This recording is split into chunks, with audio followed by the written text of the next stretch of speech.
conseil municipal ce matin avec un certain nombre de délibérations à l'ordre du jour, certaines plus importantes que d'autres, avec le rapport sur l'égalité femmes-hommes de la collectivité, le budget primitif pour 2022, la déclaration d'intérêt général du projet porté par la société Nemo, c'est-à-dire d'achat du stade, de destruction du stade des Costières, et puis une délibération sur la participation de la ville à des institutions culturelles, participation en baisse, et enfin des délibérations annexes, notamment sur le prix des places de corrida aux arènes.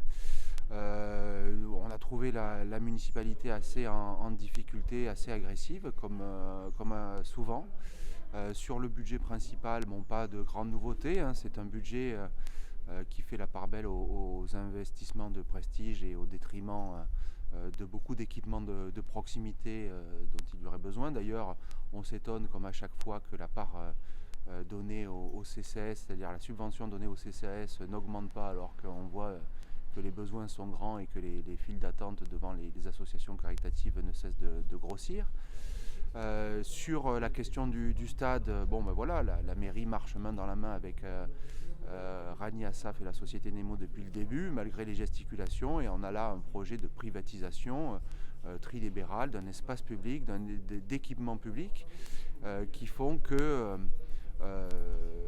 aujourd'hui, malgré quelques phrases ici ou là, la mairie a fait son choix. Et nous contestons à la fois le projet sportif aujourd'hui porté par le président de l'Union olympique et puis ce projet immobilier qui fait un très gros cadeau à des investisseurs privés sans qu'ils ne participent eux-mêmes aux équipements publics.